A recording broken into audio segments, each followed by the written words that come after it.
Vous écoutez Duo de Plume. Bonjour et bienvenue sur le podcast littéraire Duo de Plume. Je suis Cyril. Et je suis Catherine. Vas-y, commence Catherine. Ouais, ça va être compliqué comme Non, toujours, mais voilà. Aujourd'hui, c'est un épisode spécial interview. Et alors, nous sommes extrêmement chanceux et honorés parce que notre invité vient d'un autre pays. Ça, on devient international aussi.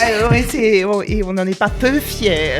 Et elle a quand même fait 4 heures de route et traversé une frontière, une vraie frontière comme avant. Et c'est Claudine Abdelkader, des studios, je regarde mes notes pour ne pas me planter, des studios Calu Records, qui vient nous parler de son métier, comédienne voix off. J'ai juste... Oui, tout bon. Magnifique. Alors, Claudine, on est ravis de t'accueillir. Cet épisode fait un petit peu écho à l'épisode précédent sur le livre audio sur lequel on avait déjà cité ton nom. Je pense que les auditeurs et les personnes qui nous regardent avec les yeux sur YouTube se souviendront de cet épisode où on avait déjà évoqué l'expérience que j'ai eue parce qu'il se trouve que tu es ma narratrice sur déjà 3 titres et tu nous as fait l'amitié de venir nous parler de ton métier. On te remercie infiniment. C'est avec plaisir. Alors, est-ce que tu veux bien, s'il te plaît, te présenter pour nos auditeurs ? Eh bien, bonjour, je suis Claudine Abdelkader, fondatrice du studio Calu Records et je suis comédienne voix off depuis maintenant 5 ans et officiellement depuis 1 an et demi. Alors, qu'est-ce que tu entends par là ? Qu'est-ce qui se passait avant 1 an et demi ? Avant, c'était la formation pour apprendre le métier. Pour ma part, j'ai été autodidacte, mais normalement, il faut prendre un sacré temps pour pouvoir bien apprendre le métier de voix off. Oui, parce que, alors j'imagine que voix off, ça recoupe beaucoup de choses. Effectivement, oui. Tu vas nous en parler un petit peu. Alors c'est vrai que nous, bien entendu, en tant qu'auteur, et c'est un podcast un petit peu consacré à l'écriture quand même, donc c'est surtout la partie audiobook sur laquelle on va s'attarder. Mais est-ce que tu peux nous expliquer en quelques mots les différentes facettes que regroupe ton métier ? Alors oui, il y a dans le métier de voix off 11 catégories. Je ne vais pas toutes vous les nommer, ce serait beaucoup trop long. Mais les plus connues aujourd'hui sont la publicité, les messages audio du téléphone, l'audiolivre, le doublage et dans la narration basique, style par exemple les vidéos sur YouTube, qu'on entend la voix off. Voilà, tout simplement. La voix désincarnée des gens.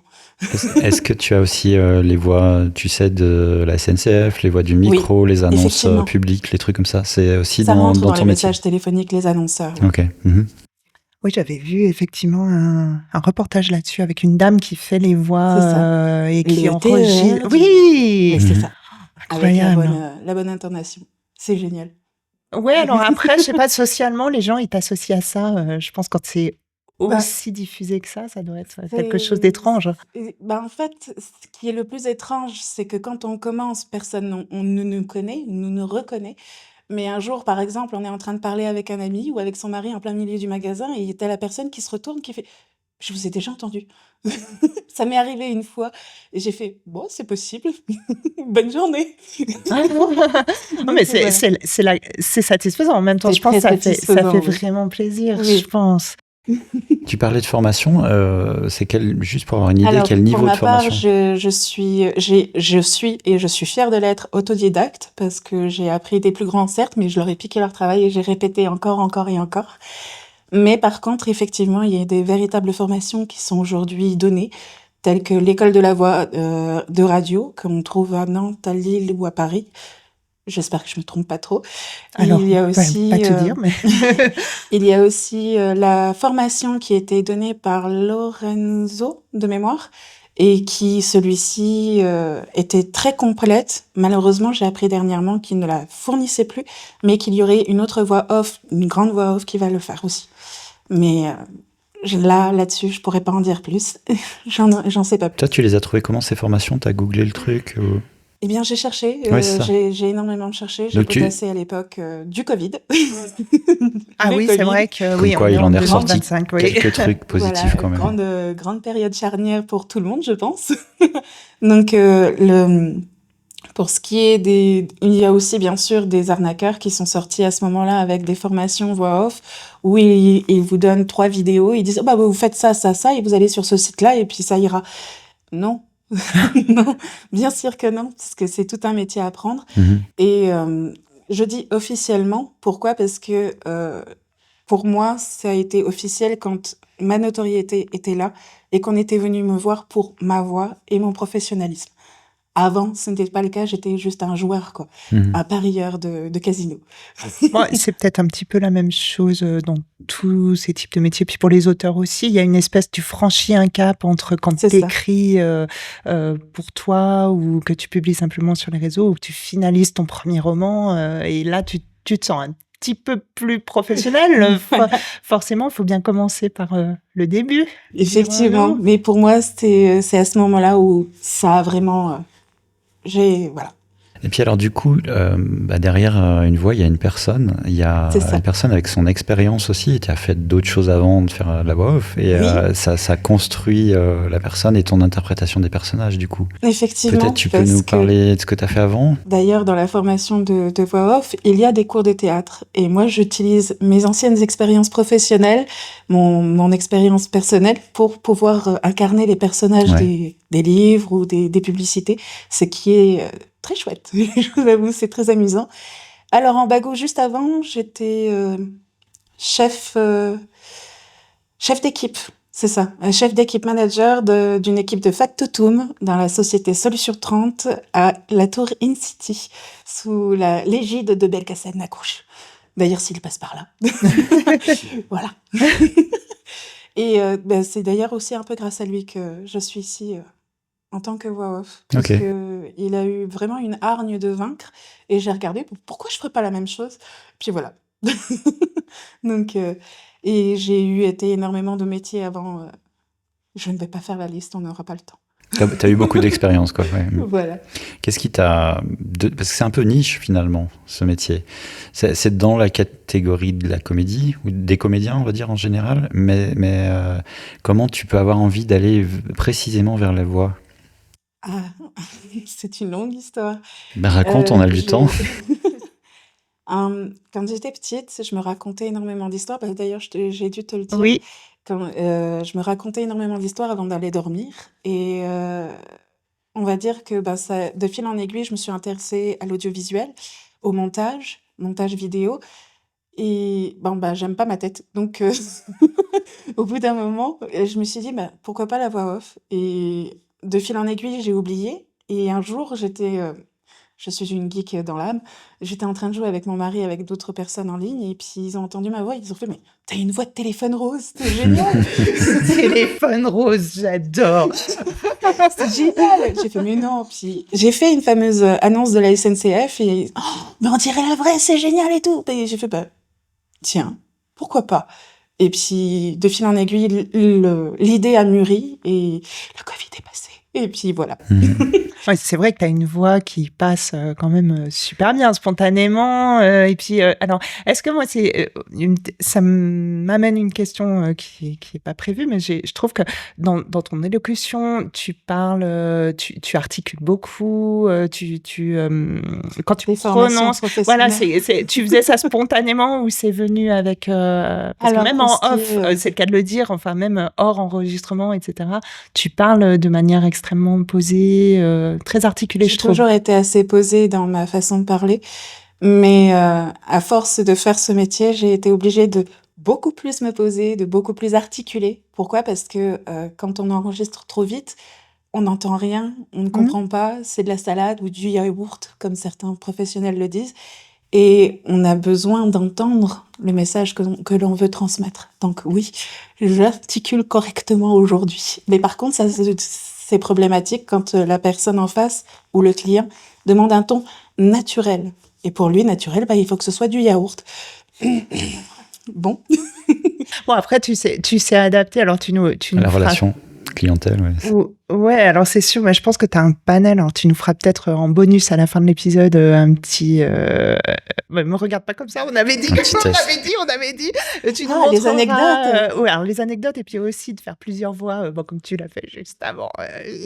Pour notre plaisir, oui. Ouais, parce que c'est assez extraordinaire tes capacités de changement de voix. On a l'impression d'être face à différentes personnes en fait. Ben, c'est fait exprès. Certes, ça C'est fait fonctionne exprès. bien. Ça fonctionne bien. Ces capacités d'articulation, tu dis que tu as toujours plus ou moins parlé comme ça, Oui. mais j'imagine que ça s'apprend aussi. Il y a des cours d'éloquence, notamment pour les avocats ou les gens comme ça. Effectivement.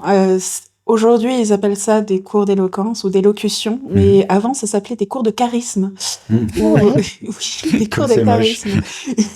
Mais c'est surtout que ça englobe quelque chose en plus. C'est étonnant. Mais le charisme, c'est pas celui qui transporte les palettes dans les. Non, ça, c'est chariste. Ah, voilà.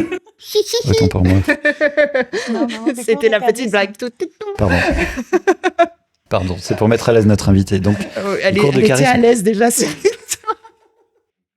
Autant que faire se peut. Pardon. Ouais, non, mais là, on la met plus du tout à l'aise parce qu'on part. Voilà. Mais, stop. et donc, pour revenir sur le sujet, ces cours d'éloquence, ils sont disponibles pour tout le monde ou... Pour Ouais. tout le Ah monde. oui, Tout le donc- monde peut avoir des cours d'éloquence, d'élocution, même des cours de voix off que j'ai vus sur Internet, sur YouTube, où il y en a certains, ils donnent de bons conseils, ne serait-ce que pour changer sa voix, pour changer sa voix, pour avoir plus de présence avec sa propre voix, parce qu'il y en a qui veulent faire ce métier, mais ils sont extrêmement timides avec leur propre voix. Pourtant, ils sont tout seuls en face d'un micro, et pourtant, ils parlent tout doucement, ou d'un seul coup, d'habitude, ils ont une voix bien grave, bien posée, et puis, ah non, mais en fait, ils deviennent tout timides, une petite voix, et il faut, en fait, extérioriser ce qu'on est, ce qu'on souhaite transmettre. Et ces cours-là sont sont gratuits déjà, ce qui est très bien. Et en plus, ils sont très, très complets, je trouve. Ok. Et il y en a beaucoup qui m'ont bien aidé. Oui, puis au ça tout peut départ. servir même si on ne veut pas en faire sa profession principale, mais ne serait-ce que toute personne qui veut parler en public, faire des D'où le conférences. charisme, effectivement. C'est vrai que puis c'est aussi, en effet, dans le terme charisme, il y a aussi la posture, il y a aussi la manière d'aborder les gens, de regarder en face, C'est etc. Donc, si on est timide, c'est peut-être compliqué. Ben, si on est timide, c'est même conseillé de faire ce genre de cours, Ouais. parce que à l'origine, je le suis. Et faire ce genre de cours m'a permis de m'ouvrir en fait un peu plus aux autres. Donc, je le conseille à toute personne qui ont besoin d'avoir cette étincelle en face des autres. Mais c'est vrai qu'il y a beaucoup plus derrière la voix, parce que le produit final, tu n'entends que la voix, mais tu as la posture, tu as la façon de respirer qui va être importante, etc. Dans mon autre métier, je suis obligé de diriger des gens, j'enregistre des voix off pour des e-learning, par exemple. Puis tu as raison, les gens, ils ont tendance à se recroqueviller sur eux, à faire des toutes petites voix, et tu es obligé de les positionner, et de faire plein de choses. C'est ça. C'est assez intéressant. Oui, puis on entend la voix, je trouve, même quand tu es avec quelqu'un au téléphone, tu vas entendre s'il est en colère ou s'il sourit. Ou, Beaucoup d'informations il y a qui beaucoup passent. d'informations qui passent dans la voix. Je pense qu'on ne perçoit, quand on n'est pas dans le milieu, qu'on perçoit inconsciemment, en fait, mais C'est qui ça. nous mettent dans une émotion ou une autre par un peu l'effet des neurones miroirs, en quelque sorte, et que toi, tu Ben, on peut maîtrises, en s'identifier fait. effectivement Ouais. au sentiment que l'on entend. Et Tout à fait. automatiquement. Par exemple, une personne qui sera très froide, qui restera ainsi, et qui aura une voix très monotone, d'un seul coup, il n'y a plus de sentiments, et on n'arrive plus à s'identifier. En même temps, ça peut être une signature vocale. Je sais pas si tu te souviens sur France 3 de cette voix un peu aiguë qui présentait le film du soir de 23h. Et pour cette machin-là, l'acteur a fait ceci et cela. Et il parlait tout le temps comme ça, mais du coup, c'était très... tu vois de qui je parle? C'est vieux, hein. Non, tu vois pas. Non. Je suis une trop autre vieux. époque. Oui, voilà, c'est Mais, ça. Une fois de plus. Mais je comprends que tu vois, ça allait pour lancer un film, mais pas pour narrer Oui, quelque pour chose. faire un storytelling d'un film, oui, ouais. effectivement, pas trop d'émotion est préconisé. Mais quand on fait, par exemple, la bande-annonce d'un livre, là, il faut de l'émotion. Il faut dire à l'auditeur, viens écouter, tu vas t'amuser. Donc, il faut savoir doser par rapport au projet. Oui, par rapport au projet, parce que tu dis la bande-annonce d'un livre, effectivement, mais je dirais qu'il va y avoir certainement une grosse différence entre fiction et non-fiction, et puis même à l'intérieur de la fiction. Enfin, je sais que pour moi, tu as déjà narré des livres audio dans des genres différents. Enfin, tu as narré Emma Paddington et Vengez Vicky, donc de la fantaisie humoristique et du roman noir. Alors, je dirais pas qu'on reconnaît pas ta voix parce que ce serait excessif. En revanche, c'est pas du tout la même manière de le faire, de parler. Et puis d'ailleurs, on en avait parlé au début de Vengez Vicky où tu étais encore un peu dans la logique Emma Paddington. Je t'avais dit, ouais, Dans le quand truc même. tout lirait, Ouais, oui, effectivement. je t'entendais sourire dans la narration alors que c'était finalement plutôt Plutôt dans le sombre. sombre, plutôt dans la, enfin, je dirais pas dans la tristesse, mais plutôt dans la le gravité, laconique, en fait. voilà. Oui. C'était un peu comme on lisait le journal au début. Au début, pour moi, c'est comme si je lisais le journal. Et après, j'ai réenregistré derrière avec cette même pensée, mais cette fois avec ma patte à moi. Et voilà. Ça a fait Vengez Vicky. Que nous vous encourageons à Bien sûr, aller à aller écouter. Très bien. Alors du coup, ça amène plein de questions parce que c'est déjà difficile de placer sa voix, d'être éloquent, d'articuler bien, de s'adapter au projet, mais ça l'est encore plus quand tu dois rentrer dans la peau d'un personnage quelque part et faire de l'interprétation. D'abord parce que y a ta propre interprétation de ce que tu lis, et après il y a l'intention de l'auteur qui est possiblement pas exactement la même chose, ou voire pas du tout. Et là, on va peut-être rentrer dans le comment tu fais pour fabriquer, quels échanges tu as avec les auteurs dans la niche du roman où tu vas faire le support audio. Donc déjà, peut-être une vision un peu macro, les étapes de très haut, les étapes qu'il va y avoir. Est-ce que tu dois recevoir le texte, prendre le temps de le lire, puis après seulement tu discutes avec l'auteur? Est-ce que ça se fait chapitre après chapitre, ce genre de choses? Alors, c'est du cas par cas, mais je vais donner la généralité. Ouais. Bien sûr. En premier lieu, on demande le texte. On doit faire une lecture du texte. Intégrale? Intégrale. C'est préconisé pour pouvoir faire un projet. Parce que il peut arriver qu'on commence le texte, et même si dans l'ensemble ou en généralité, il a l'air bien, quand on commence à le lire, il nous met mal à l'aise. Ça peut arriver. Et dans ces cas-là, soit on se retire, soit on continue et on voit ce qui va se passer. Mais il faut qu'on soit conscient que quand on a commencé à enregistrer, il faut le finir. Ça, c'est obligatoire. Donc, en premier lieu, on lit le texte une première fois. Soit on peut le lire avec l'auteur, ce qui peut arriver. Ça m'est déjà arrivé de lire avec un auteur. On a passé 2 jours où on a, à tour de rôle, on a lu un chapitre et ainsi de suite pour pouvoir prendre en compte le livre. Qu'est-ce que tu veux dire par là, lire avec l'auteur? Tu veux dire à voix haute ou tu veux dire... À voix haute. L'auteur était avec moi directement sur WhatsApp et nous avons lu à chacun notre tour pour reposer la voix, un chapitre et ainsi de suite. Et on a noté en même temps les parties importantes, là où il souhaitait avoir de l'émotion, là où il souhaitait avoir de la colère, là où il fallait changer de voix et ainsi de suite. Il était extrêmement pointilleux, cet auteur-là, donc et ça m'a permis de grandir aussi avec lui. Et ce qui s'est passé ensuite, c'est que j'ai refait une lecture moi-même ensuite, avec en tête ce qu'il avait besoin. J'ai fait mon cahier des charges tranquillement, ce que font tous les studios là-dessus, et après on passe à l'enregistrement. Mais il faut faire cette préparation, ça peut être très long. L'une des préparations qui a été la plus longue, ça a été 3 mois, pour un livre, qui faisait 103 000 mots de mémoire. Donc voilà. 103 000 mots. Oui. 3 mois à temps plein. Sorti, je peux pas dire les titres. Teasing. C'est 3 mois à temps plein ou c'est 3 mois et t'as d'autres projets en même temps? Parce que après, la question qui vient derrière immédiatement, c'est comment tu vis. Je ne cache pas que quand un seul livre ne nourrit pas et ne paye pas les factures, non. Ouais. On a plusieurs livres dans ces cas-là. La plupart du temps, pour ma part, j'ai la chance de pouvoir avoir 2 à 3 livres pendant ces 3 mois-là. Okay. Donc, ça va. Mais il y en a certaines des voix off plus expérimentées qui, elles, sont recherchées beaucoup plus. Et elles peuvent avoir 3 à 4 livres pour le mois. Ça dépend des... Après, le tarif est différent. Oui, puis comment tu t'organises? Parce que c'est quand même énormément de temps. Et de temps, de travail et d'investissement personnel à chaque livre que l'on ouvre, tout simplement. Le... Alors, comment je m'organise? Il faut être organisé. Je sais pas, je ne peux pas trop répondre à cette question de façon directe. Est-ce que tu as une journée type? Une journée type? Non, Non. apparemment pas. Non. C'est l'un des charmes de ce métier-là. Est-ce que tu préfères, une fois que tu es prête, qu'il y a eu ces échanges avec l'auteur et que tu commences vraiment à enregistrer la voix, tu préfères faire ça le matin? C'est plutôt la nuit? C'est en journée?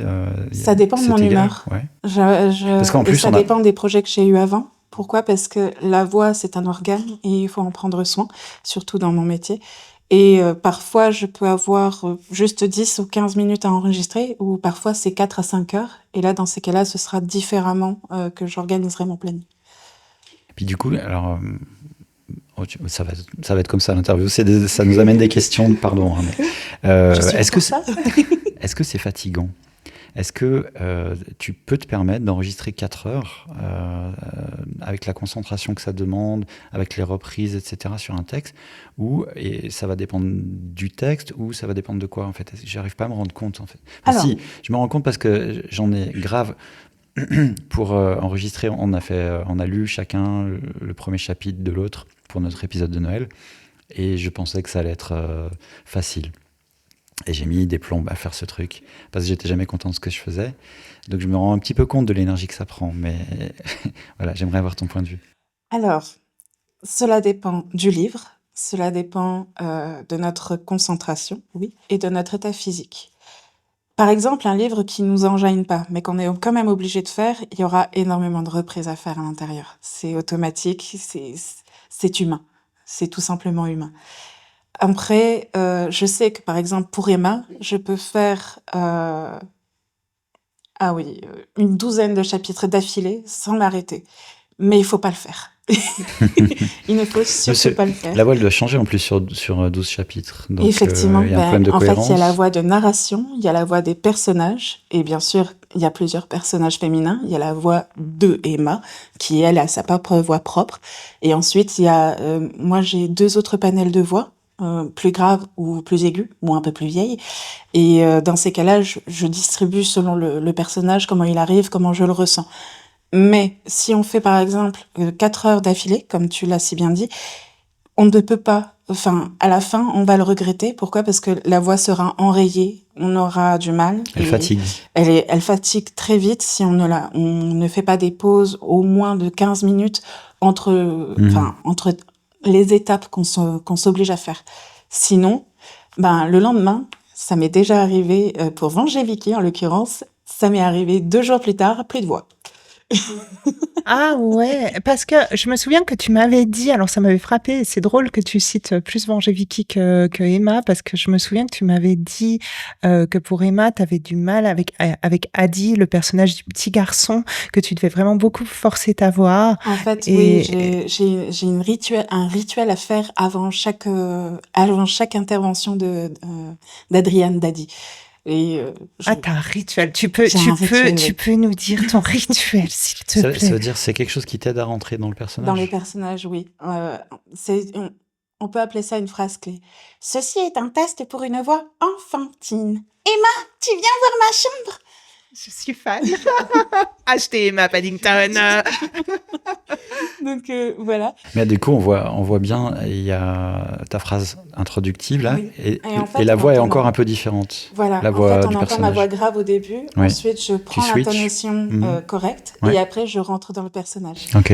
Et je fais ça pour les enfants. La plupart du temps, c'est pour les enfants. Et aujourd'hui, depuis que j'ai fait Emma, en fait, je fais jusqu'à viens voir ma chambre et après je rentre dans le prochain personnage. Je suis tellement contente.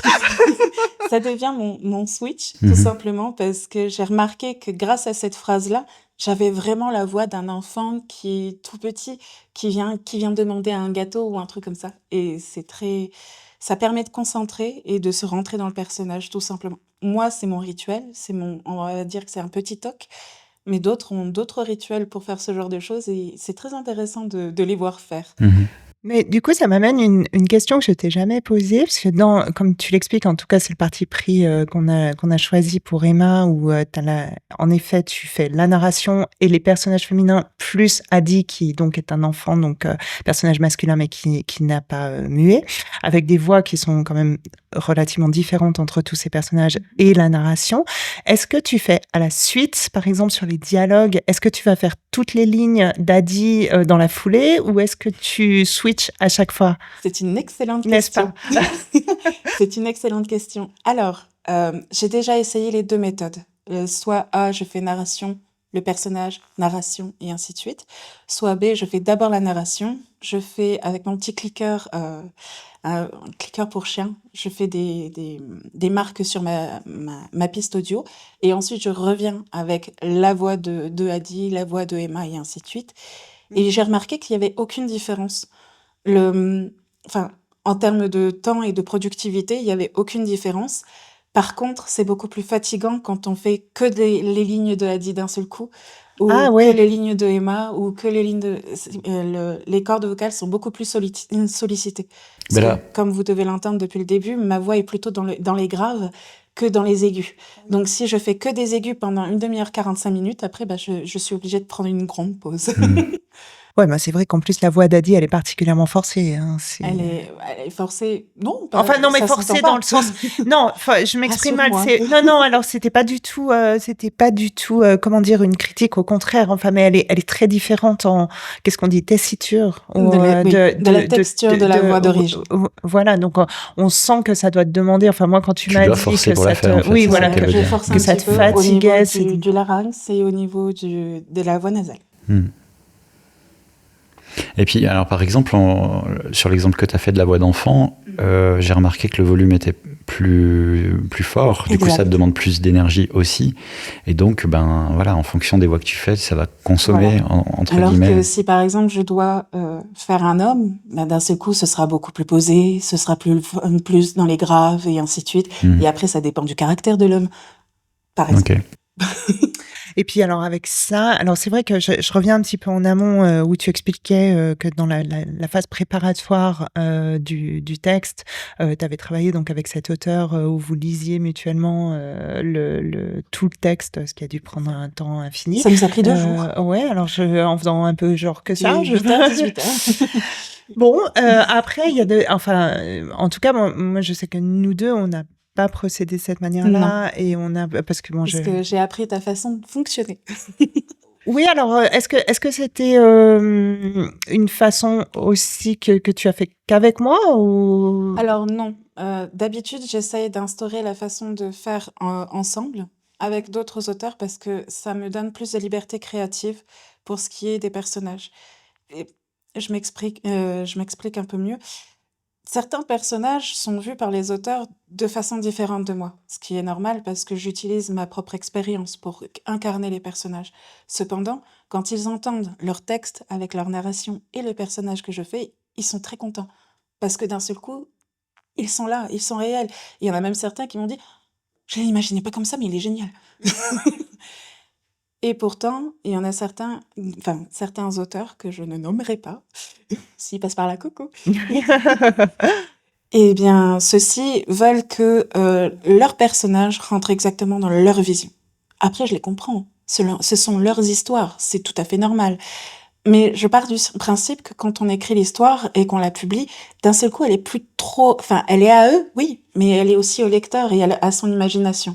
Donc, j'essaye comment dirais-je, d'incarner ce fameux lecteur pour donner plus de dimension, on va dire, en audio. Après, je pense que c'est une discussion, et moi, c'est ce que j'ai beaucoup apprécié quand on a travaillé ensemble, c'est le fait de pouvoir justement discuter. Et ce que tu dis, je pense que tu te souviens, il y avait un des personnages, alors qui était personnage totalement secondaire, je crois que c'était Lisa, la collègue. Non, alors c'est pas Lisa, comment elle s'appelle déjà? Anne. La fille qui a écrit son truc, qui s'en souvient plus. Bon, non, Anne.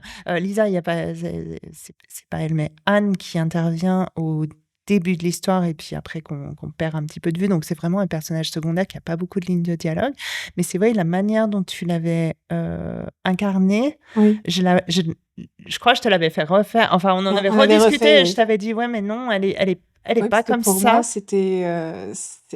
elle est, excuse-moi de le dire ainsi, mais c'était une garce, quoi. Mais alors, je confirme, mais on Donc, spoil je lui ai donné Emma Paddington. À quel point on spoil Emma Paddington? Non, c'est au début. Donc, Mais je lui ai donné oui, la voix que moi, j'imagine d'être une personne peu recommandable.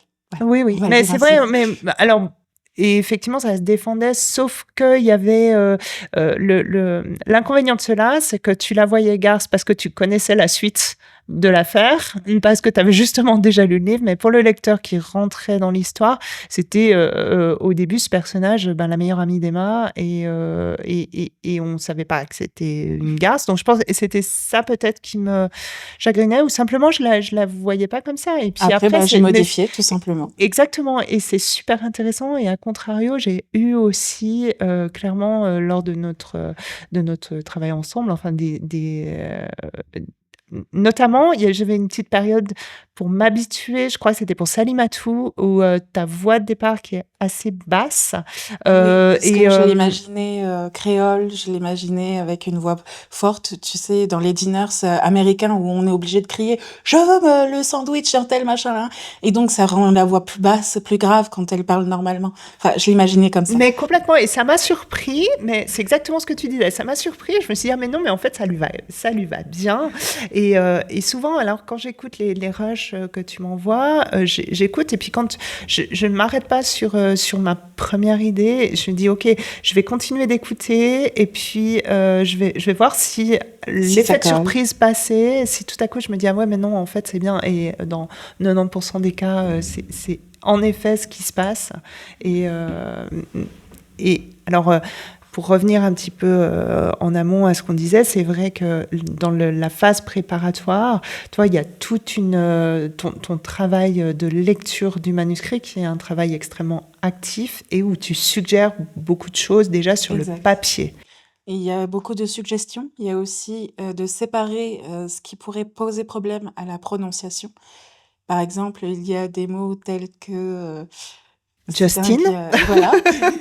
C'est dingue, il n'y a que Emma qui me vient en tête actuellement. Mais parce que tu es un peu dedans. Voilà. Alors, il y a Justin, il y a Abaddon. Enfin, ça, j'avais pas eu de mal à le dire. Pourquoi? Parce que je connaissais déjà la prononciation d'origine. Et par contre, mes collègues masculins, tous font la même erreur pour Abaddon, Harrison, et ainsi de suite. Et je remarque que, et ça m'a fait prendre conscience, et ça, maintenant je l'ai organisé, un peu trop tard malheureusement, mais je l'ai organisé aujourd'hui, ce qu'on appelle un lexique audio, où je prends tout ce qui pourrait poser problème à la prononciation, je les note, je les enregistre moi-même et je leur envoie la prononciation exacte pour éviter les retouches ensuite. Parce que au bout du compte, les nombres de Justine, les nombres de Abaddon, pas forcément le Emma, ça peut être un autre livre tel que Honoré de Balzac, qui automatiquement, il y a énormément de mots à l'intérieur qui normalement se prononcent de façon plus dégingandée, ce mot-là. Normalement, se dit dégingandé. Oui. Et le problème, c'est que on le dit comment dans ces cas-là, quand on l'enregistre? Parce que quand on fait dégingandé, les gens vont choquer, ils vont rester bloqués dessus. Pourquoi? Parce que c'est pas comme ça qu'on dit. Moi, je sais pas, je dis comme ça. Non, moi je dis dégingandé aussi. Oui. Ah ouais, moi je dis dégingandé. Bon. mais parce que comment ça doit se prononcer en vrai? Dégingandé. Ah, ouais. Non, pas ouais, non, personne dit dégingandé. Ah bah moi je dis dégingandé, je suis désolée. Je suis vraiment c'est pour ça que je comprends pas le problème. Quand on regarde le dictionnaire, quand on regarde la phonétique, l'alphabet phonétique, c'est dégingandé. Bah oui, il y a pas de, c'est pas GUI. C'est GI. Comme gin tonic. Dégingandé. Alors oui, d'accord. Bon tous les gens à part moi, ça pose problème, d'accord. Mais moi, tu dis pas Jean d'Alf par exemple. Mais ça s'écrit comment, Jean d'Alf? Ça s'écrit GA? Gagné, je dis gagné. Bah voilà, tu dis pas Janier. Oui, mais GI, ça se prononce J en français? Oui. Enfin bon. Mais sinon, c'est pour en revenir à je vois l'exemple, ouais. Voilà, sinon, Guillaume, comme... Donc c'est pas mal cette idée de lexique, de tout ce qui pourrait poser problème. Tu envoies C'est ça. l'auteur et il te confirme ou pas si c'est la bonne prononciation. Voilà, exactement. Ouais. Aujourd'hui, enfin, j'ai décidé de faire ça il y a un mois cela, et maintenant pour tous les futurs, et toi aussi, tu vas l'avoir. Pour Hmm. tous les futurs auteurs, il y aura un fichier audio avec, enfin, plus qu'un fichier, en fait, ce sera un fichier avec plusieurs petits audios à l'intérieur, et il y aura les prononciations comme moi je le pense, et est-ce que c'est bon ou c'est pas? Mais on l'avait fait, pour Venger Vicky, on l'a fait, parce que moi, je te l'ai envoyé, je me souviens, avec justement un lexique entre guillemets, où je t'avais mis les prononciations, parce que tu m'avais même dit, bah ouais, c'est évident que ça se prononce comme ça, parce qu'il y avait plein de, comme Venger Vicky, ça se passe en Suisse, et il y a pas mal de termes prononcés Des helvétismes. exactement, voire à la Suisse allemande pour certaines prononciations. Et C'était pas en écrit, c'était en Si. écrit que tu me l'avais Alors, je te envoyé. l'avais envoyé en écrit en essayant de faire une espèce d'écriture phonétique Oui, pseudo-phonétique. c'est Le vrai. mieux, c'est à l'écoute. Oui, mais je parce crois qu'on fonctionne, oui, alors évidemment. on fonctionne à l'écoute Ouais, ouais. parce que la plupart du temps, un petit secret de voix off, on est tous des copieurs d'intonation, tous autant que nous sommes. C'est-à-dire. Enfin, à ce qui paraît, moi-même je le suis, quand on entend par exemple une phrase dans une langue qu'on ne pourra jamais prononcer ou apprendre, eh bien on l'entend, on peut la recopier à l'exactitude ou avec quelques différences. Pourquoi? Parce que on a tous pas une oreille absolue, mais une oreille entraînée. Et donc, quand on l'a en audio, c'est beaucoup plus simple pour nous que d'aller le traduire ou d'aller le mettre dans un truc de lecteur oui. phonétique. Tu veux dire que c'est plus simple à partir du moment où tu as l'exemple de la prononciation comme le veut l'auteur, tu pourras Voilà. le copier d'une certaine façon pour le Voilà. prononcer comme lui le Je veut. l'ai fait pour un livre, lui je peux le nommer, malheureusement il est mort, mais bon. Declan Rin, désolée. Declan Rin, il nous a quittés l'an dernier, et j'ai fait 4 livres pour lui, une série de livres, et à l'intérieur il y avait du gaélique. Quand on lit le gaélique et quand on le parle, c'est totalement différent. Ah, je veux bien croire, oui. Et donc, j'ai fait ce que j'ai fait à ce moment-là, c'est que je suis allée chercher un prof de gaélique. J'ai fait, c'est très simple, vous me donnez les mots, je vais les répéter. Et c'est ce qu'on a fait pendant 2 heures. Et j'ai fait tous les dialogues de gaélique qui étaient à l'intérieur. Et l'auteur était très très content à ce moment-là. Et l'auteur, est-ce que l'auteur lui-même savait prononcer Il tout ça? savait traduire dans sa tête, comme il me l'a si bien dit, mais pas le parler correctement. Ouais, voilà. Alors, donc, t'as appris le gaélique. Enfin, en tout cas, c'est Je l'ai pas appris, parce que hors de question que je le Oui, j'en balance dans la comme vie ça. de tous les jours. Voilà. Mais j'ai fait ça, j'ai fait cet effort, on va dire. C'était pour être sûr que tout soit bien respecté dans chaque mot, parce que là, c'était une très belle histoire d'amour, et en plus autobiographique, donc c'était une sorte de d'hommage qu'il faisait à sa chérie qui était partie. Donc je me suis dit, je vais me mettre à fond dedans, et je vais ressortir les mots à l'exactitude, et c'est ce que j'ai fait, et il était très heureux à ce moment-là. Mais je crois que c'est ça qui est extrêmement appréciable pour les auteurs, c'est le fait que tu ailles au bout enfin, tu as une conscience professionnelle, enfin, c'est pas pour te jeter des fleurs, mais C'est gentil, quand même, continue. non, mais clairement, pour aller juste dans le souci du détail, et c'est vrai qu'alors, moi, ça a été arrivé des fois sur certains trucs où je te dis, justement, le fameux Justin qui était prononcé Justin Voilà. par ton acolyte masculin, et dans le premier tome, c'était prononcé Justin, on l'avait dit C'est ensemble, ça. donc moi dans mon esprit, mais on a changé d'acolyte masculin, il faut dire. Voilà. Et j'étais gênée parce que tu m'as envoyé 10 chapitres déjà vraiment propres, et quand j'ai écouté... Mais en fait, ils étaient bons pour la publication directe. Ouais, si sauf qu'il y avait à peu près 63 Justins, et un peu partout disséminés dans toutes les pistes audio, et j'étais quand même ennuyée, et du coup je t'ai dit... Bon, bah, si jamais, mais je sais pas, ça va être compliqué. Modifier. Et ouais, mais j'ai vraiment apprécié parce que je me suis dit, oh, ça va être un travail affreux, mais bon. Alors, en tant que commercial, je te dirais non, c'est tout à fait simple. Oui, c'est ce que t'as dit, En tant que travailleuse derrière, ça va me prendre quelques heures quand même. Mais c'est vrai que sur un personnage principal, effectivement, ça peut... c'était quand même... Merci. Comment tu t'y prends justement quand tu as 60 Justins et corrigeant Justin? Est-ce que tu enregistres une fois Justin et puis tu le copies-colles? Certainement Ça pas. sera moche, on est d'accord. Ah oui. Donc tu es obligé de réenregistrer tout ou c'est un entre-deux?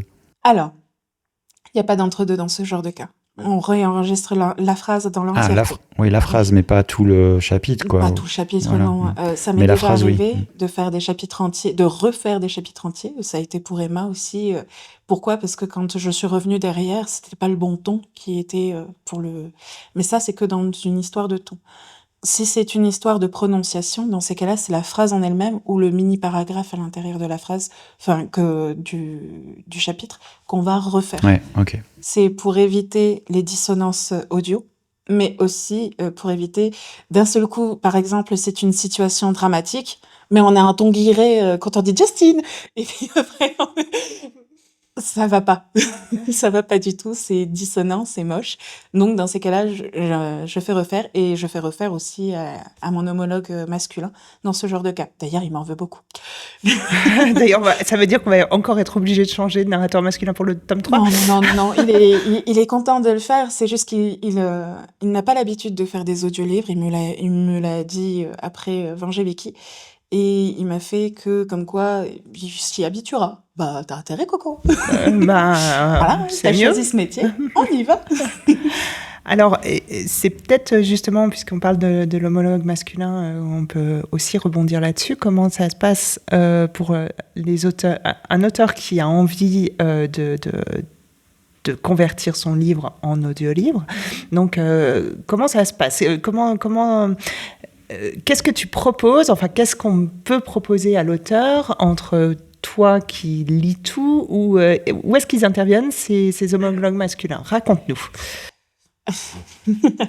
Alors, pour ce qui est des homologues masculins, dans le cas où un auteur a en personnage principal féminin, on va rester sur le féminin pour le moment, je peux lui proposer soit de faire tout le livre et en donnant des voix graves différentes avec un accent différent pour les hommes, pour les personnages masculins, soit on peut faire incarner les personnages masculins directement à une voix off masculine, ce qui, je le préconise la plupart du temps. Ça rend le livre beaucoup plus immersif. Et d'un seul coup, quand on opère la magie, on a l'impression d'être dans la scène. Et ça, c'est génial. Mais il y a des fois où un auteur est arrivé avec un livre où le personnage principal était un homme. Et en fait, la narration était homme aussi. Et il fallait le faire. Dans ces cas-là, j'ai conseillé à cette personne, en tout bien tout honneur, de soit A, aller voir une autre voix off, un autre comédien, soit B, travailler avec moi, mais c'est moi qui sous-traite la voix off masculine. Il a préféré la deuxième option. Et dans ces cas-là, je fais un vivier d'audition avec un texte choisi à l'intérieur du texte de l'auteur. C'est une centaine de mots à peu près. Jamais plus, sinon il demande de payer.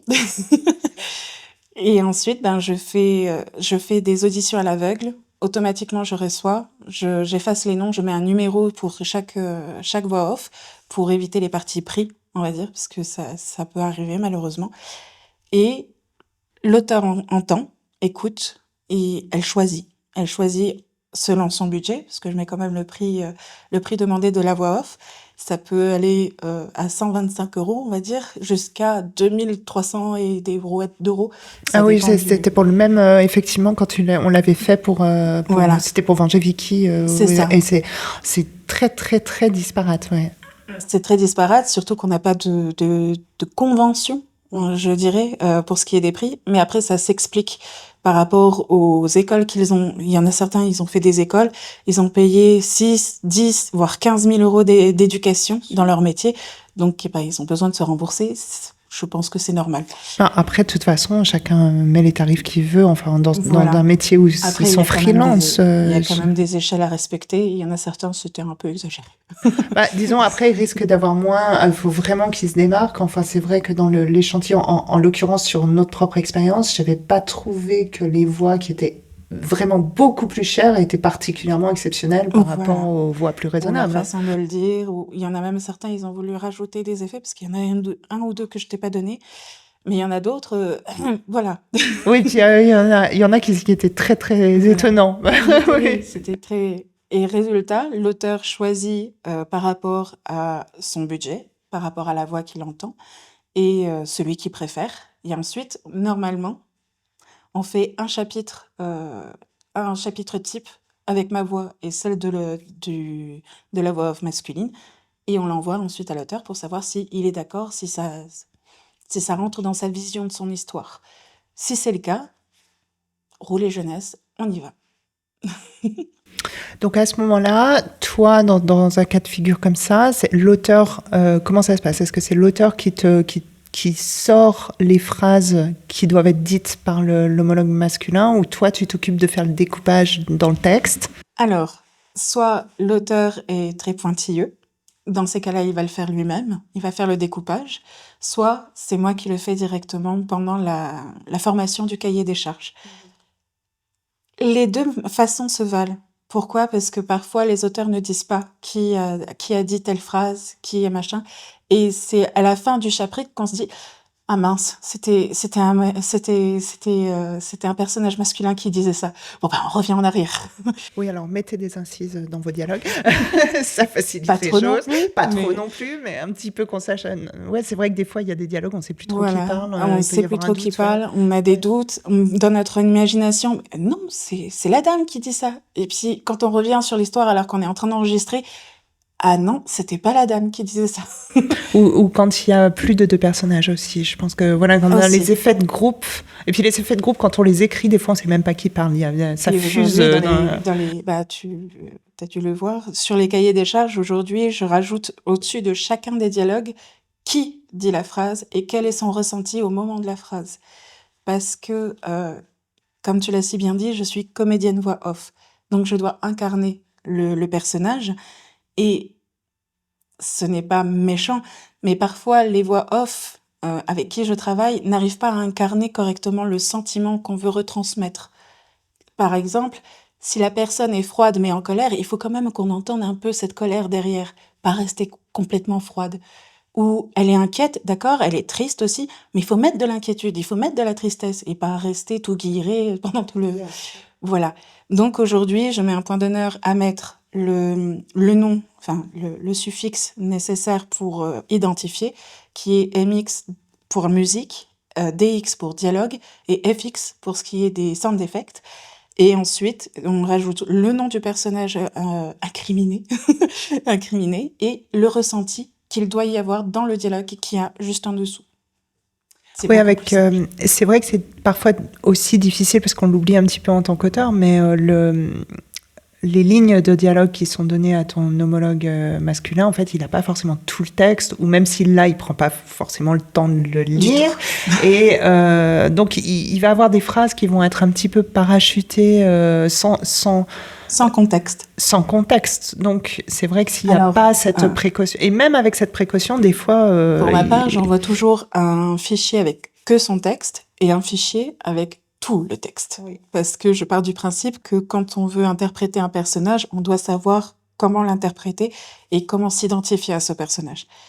Malheureusement, beaucoup préfèrent bypasser le manuscrit d'origine avec toutes les infos et ainsi de suite et enregistrer directement. Ce qui fait qu'il y a énormément de retouches pour... un exemple tout bête, un couple qui est en train de se disputer. Moi, je vais faire la voix en colère, la voix de « Non, mais... un exemple tout bête. « T'aurais dû faire la vaisselle, machin. Hein. Et puis derrière... Ouais, pardon. Non. Oui, Non. oui, oui. Donc, automatiquement, même si je prends comme précaution de mettre le sentiment qu'il faut retransmettre aujourd'hui, avant, je ne le faisais pas et ça rajoutait énormément de travail. Pourtant, même si je le fais aujourd'hui, il y a quand même du travail à ajouter parce qu'il n'arrive pas à identifier correctement le sentiment.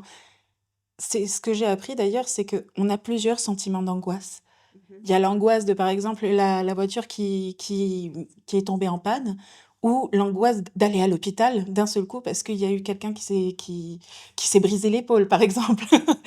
Donc, et ces deux angoisses-là, il faut pouvoir l'interpréter correctement.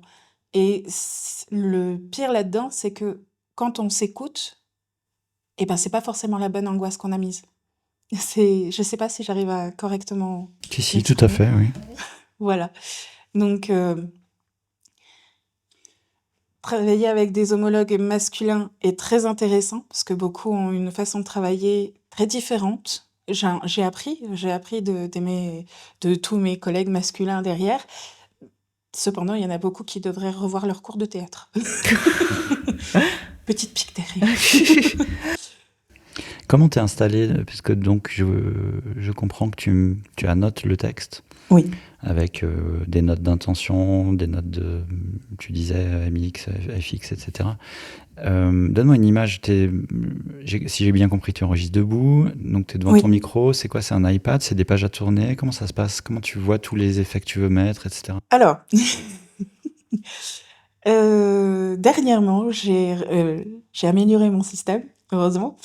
J'ai 3 écrans en face de moi, dont un qui est droit, qui lui est dédié rien qu'au texte qui va défiler, avec ma souris, je tiens à le dire, j'ai pas de prompteur. Le micro est debout, moi-même je suis debout ou assise, ça dépend de ma fatigue ou autre, mais la plupart du temps je suis debout. Pourquoi? Parce que quand on fait une voix, et conseil Pour pour ta le colonne d'air. e-learning, il faut qu'on s'ouvre. Donc il faut être debout, c'est pratiquement obligatoire. Même quand on veut donner des cours. Et tu es d'ailleurs la seule de nos invités jusqu'à présent qui est actuellement debout et qui n'a pas Effectivement. pris...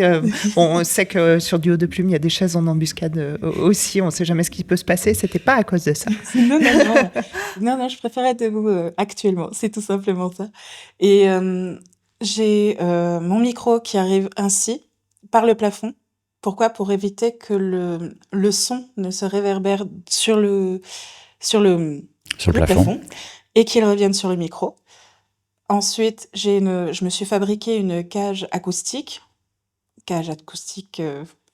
bien grand mot, mais qui fait très bien le taf. Devant, avec des mousses acoustiques qui récupèrent le trop-plein de son. Et derrière moi, j'ai un paravent qui fait une réverbe de son. C'est calculé, dirons-nous. Donc voilà. Et ensuite, pour ce qui est d'enregistrer, j'ai mes textes en face de moi, sur l'écran debout. J'ai la piste de son sur ce côté-là. Et le logiciel ou les fichiers que je dois implémenter, si nécessaire, dans l'écran qui est ici. Ok. Après, ça dépend de quel genre de projet j'ai en face de moi. Dans le cadre d'une voix off normale, ce sera comme ça. Dans le cadre d'un audiolivre, ce sera différent. Il n'y aura rien à implémenter. L'implémentation se fera plus tard. L'implémentation, ça veut dire rajouter du son dans Rajouter la le musique, fichier... directement sur la piste audio. Ah oui, parce que ça, quand c'est une voix off, tu le fais en même temps, en fait, ça veut dire? Oui, quand c'est D'accord. demandé, je le fais en même temps. Pourquoi? Parce que habituellement, on doit mettre sa voix sur le son en lui-même. Donc, il faut calibrer sa voix dessus. Et c'est plus joli comme ça. D'accord. J'ai du mal à voir de quoi on parle. C'est quoi? Sur les voix off, mais pas Ça, le j'ai micro audio. compris, mais j'ai pas d'exemple en tête où il faudrait que tu cales ta voix sur un son, quoi. Moi, je sais Une pas, quand tu fais une pub... publicité. Ouais, t'as vu, ouais, j'ai compris. Une publicité, ça peut être une publicité, une présentation. Oui, le dernier, ça a été une présentation de convention où il y a de la musique. Ils veulent mettre de la musique à tout prix, mais ils veulent que la voix corresponde à la musique. Et dans ces cas-là, ils m'envoient la musique en premier lieu. Je Ok. mets la musique et je fais caler ma voix directement dessus. D'accord, je comprends mieux. Voilà. Et donc, dans le cadre de l'ambiance sonore d'un livre, tu le fais par après, du coup. Tu enregistres d'abord ta J'enregistre d'abord narration, ma tes voix voix, et ensuite tu reviens fais dessus pour ambiancer. Hein, quoi. ambiancer. Alors justement, l'ambiance, comment ça se passe? Comment est-ce que tu travailles? Est-ce que c'est les auteurs qui te demandent de la musique, des bruitages? Est-ce que c'est toi qui proposes? Comment ça se Ça passe? dépend du projet, j'avoue. Il y a certains projets où je ne pense pas que la musique est nécessaire, ou le sound effects soit nécessaire. Et dans ces cas-là, je ne propose pas. Il y a des fois où c'est l'auteur en lui-même qui me le demande. Et dans ces cas-là, je lui propose ce que je fais et combien ça va chiffrer, et ainsi de suite. Et il y a des fois où l'auteur n'en a pas parlé. Et c'est quand je lis le texte qui fait... Lui, il mériterait des sons. Ouais. Je sais pas, c'est fibre artistique, on va dire. Et d'un seul coup, non, lui, il a besoin de son. Enfin, pas besoin, mais ce serait meilleur. Ça encore. enrichit, Ça ça enrichit le texte l'expérience, en fait. Voilà, ça serait beaucoup plus immersif et ça mériterait. Et dans ces cas-là, je recontacte l'auteur. En premier lieu, j'ai fait, par exemple, une partie de son premier chapitre avec les sons que j'imagine à l'intérieur, plus la musique et ainsi de suite. Je lui fais, voilà, j'ai fait ça. Est-ce que ça vous intéresse pour tout le livre? Et il y en a qui disent oui, et il y en a qui disent non. C'est alors, après cela, bon vouloir, on va dire. Et alors, qu'est-ce que tu préfères? Tu préfères travailler avec les sons et la musique ou travailler brut, si on peut dire? Ça dépend du... Ce n'est jamais brut. Non, mais bon. Pardon, Attention. je me suis mal exprimée. Non, alors brut, j'entends la voix, juste ta voix, entre guillemets. Mais Voilà. j'ai conscience que c'est réducteur. Je te prie de m'excuser. Non, il n'y a pas de mal. C'est... alors, ça dépend du projet. Là, c'est vraiment du cas par cas. Il y a des projets où les sons n'ont rien à faire là. À mon sentiment, ça n'a rien à faire là. C'est réducteur envers le texte. Ça ne le sublime pas. Alors qu'il y en a certains, ça les sublime un maximum. D'un seul coup, on est vraiment dans la voiture qui fait un accident. On est vraiment juste en face de la casserole qui bout et en train de faire nos pattes en même temps que notre personnage qu'on est en train d'entendre. Ça dépend vraiment du livre en lui-même. Un exemple tout bête, on ne va pas aller faire des bruits de rire ou des bruits de joie dans un livre qui est dans l'entièreté de l'horreur. Ça n'ira pas, c'est dissonant. C'est décalé, ouais. Voilà. Alors que un truc fantaisie, de joie et ainsi de suite, c'est... Oui, comme ça. Est-ce que tu vas enregistrer les sons ou est-ce que... Bon, j'imagine que tu as une banque de sons, bien évidemment, mais Oui. Tu parlais de la casserole qui bout et j'ai eu une image de toi en train de choper le son de... Ça m'est déjà arrivé. Je pense que ça t'est arrivé, mais du coup, est-ce que tu personnalises à ce point ou tu vas me répondre, ça dépend des projets, mais... Alors, si je n'arrive pas à trouver de sons qui me plaisent directement colle dans les avec, banques de sons qui sont déjà disponibles, d'ailleurs, je suis abonnée chez Epidemic Sound, donc si vous voulez aller voir, allez-y. Je les fais moi-même. Ouais. Pour avoir la bonne vision par rapport à ce que j'ai en tête. Parce que la plupart du temps, je reviens là-dessus, c'est de l'art. C'est ce qu'on fait avec les audios, c'est carrément de l'art. Et c'est notre vision que l'on met directement sur le texte. Et si c'est pas le bon blup, c'est pas bon. Donc, on va dire que 50% des sons viennent de moi. Et je les ai directement dans nos ordinateurs. Quand même. Et le reste, c'est ce que j'ai piqué sur Internet. On va pas réinventer la roue. En tout bien, tout honneur. En tout bien, tout honneur, bien sûr. J'ai payé les licences, Ouais, moi, avec. La licence épidémique, elle a un certain coût. Hein. Elle est salée. Oui, donc après, ça fait envie de l'utiliser quand même. Ah oui, on la paye pas pour rien, celle-là. C'est pour dire. Mais effectivement, je rejoins ce que tu dis. Dans notre expérience commune, il y a tout à fait une différence entre Emma Paddington où on s'est fait plaisir, tu t'es fait plaisir et moi aussi à imaginer des sons parce qu'on est sur un ton plutôt drôle avec de l'humour, de la légèreté, des situations où ça tombait à pic et on a envie d'avoir le texte qui est ponctué d'un effet et à contrario dans Manger Vicky qui est à la fois un sujet bien sûr beaucoup plus sombre et aussi je pense au niveau de l'écriture il y a plus de recherche, il est plus littéraire que... Il a eu plus besoin de jeux d'acteurs, surtout pour Vicky. Oui. Pour les parties de Vicky, j'ai mis un point d'honneur, surtout vers la fin, t'as dû l'entendre, où on entendait la détresse du personnage. Totalement. Et là, mettre des sons n'aurait pas du tout été bien. Au contraire, ça sort, je pense, de l'écoute. Voilà. Parce que l'écoute, c'est à la fois le texte et la voix qui traduit l'émotion.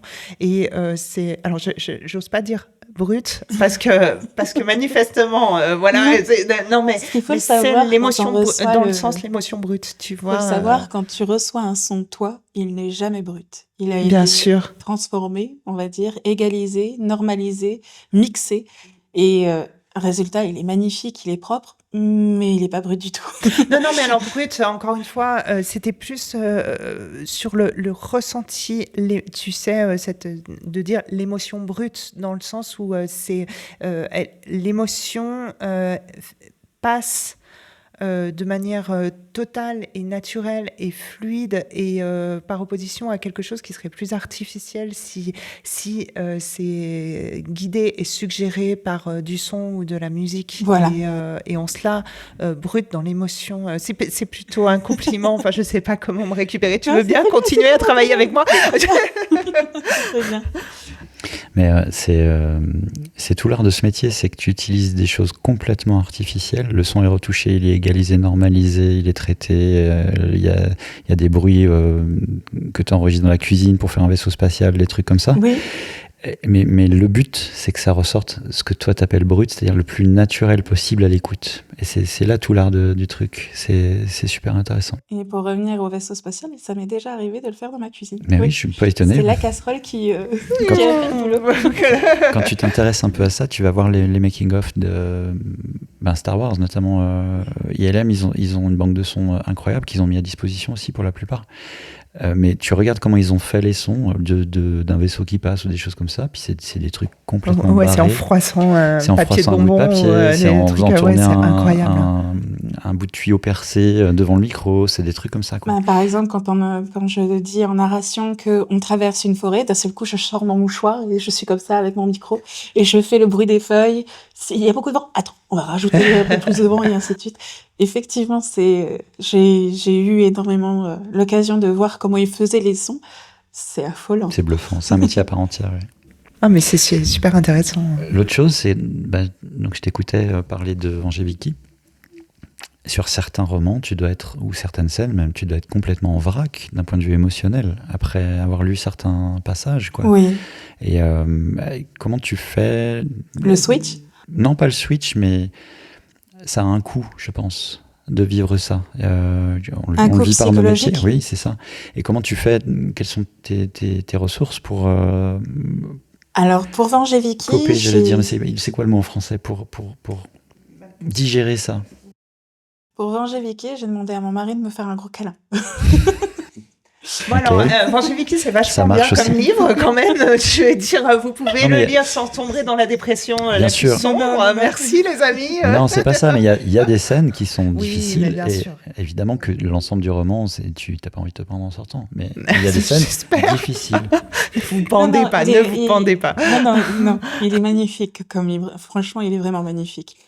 Mais il m'est arrivé, oui, de demander un gros câlin à mon mari ou tout simplement d'extérioriser mes sentiments juste après ma fin de journée dans un jeu vidéo ou autre, parce qu'il y a besoin. Il y a des textes que j'ai eu faits qui ne sont pas encore sortis, heureusement, où c'est de la colère pure qu'on ressent à la fin de l'interprétation. T'as envie de tout péter.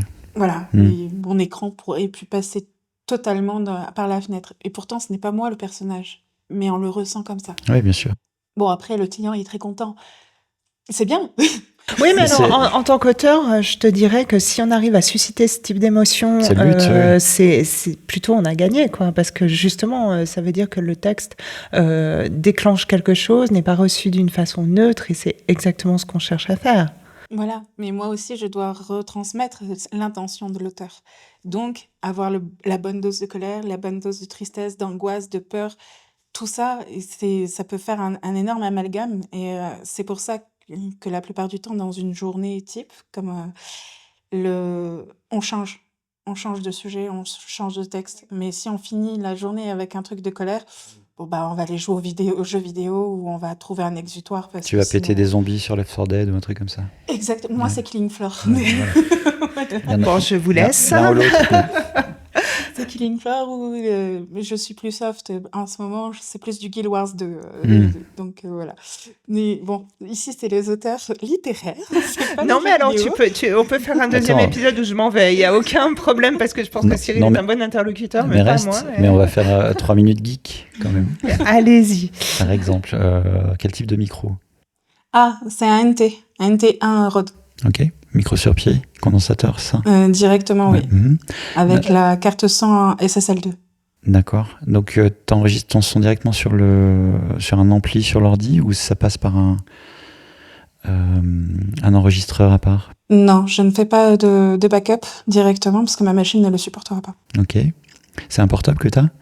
Non, c'était un PC Une tour? fixe qui a normalement été fait pour les streamings. C'est mon mari qui l'a. Tu vas voir, ça va très bien. Non, pas pour les voix off. Merci chérie. S'il S'il fait le passe taf. par là. Il fait le taf, c'est déjà ça. Projet d'évolution, d'accord. Au niveau logiciel, tu utilises quoi? Adobe Audition. Pour tout? Alors, pour ce qui est de l'enregistrement et du montage audio pur, Mhm. Adobe Audition, c'est ce que je conseille le mieux. Ouais. Quand on n'a pas les moyens, c'est Audacity. Mais Ouais. pour ce qui est du montage en lui-même, Audacity, il faut éviter. Pourquoi? Parce que on peut très vite se mélanger les pinceaux avec le multipiste. Ouais. Voilà. Sinon, si on fait aussi du montage audio plus vidéo, dans ces cas-là, c'est Premiere Pro, c'est DaVinci, c'est... Mhm. je crois que j'en oublie un. Oui. Final Cut, si t'es sur Mac, Voilà, ce genre de c'est choses. ça. Mhm. Mais bon, j'aime pas les Macs, ils sont trop chers. Oui, clairement. Ouais. Ce sont des belles machines trop chères. Attends, il m'en restait une de questions. Oui, alors là, je t'aide pas. Je ne suis pas partie, Non, mais c'est là que j'interviens pas. Hein.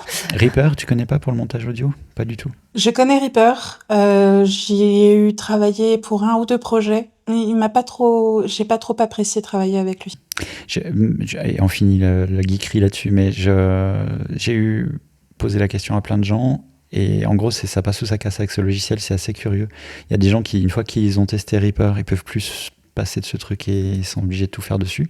Et d'autres qui sont comme toi, ils ont essayé, puis c'est pas pour moi, et tu reviens sur des choses que tu connais. Okay. Après, c'est une question d'habitude et surtout de toc de travail, Ouais, tout mais simplement. Ce sont ces habitudes et on ne peut pas développe perdre de temps dans ce qu'on pense être plus simple, en fait.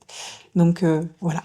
Comment tu fais pour estimer le temps que tu vas travailler sur un projet? Ouf. Oui, c'est piège. Du projet. C'est énorme piège.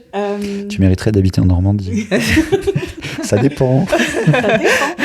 Ça dépend des cantons. Nous aussi, on a. On a aussi. Oui.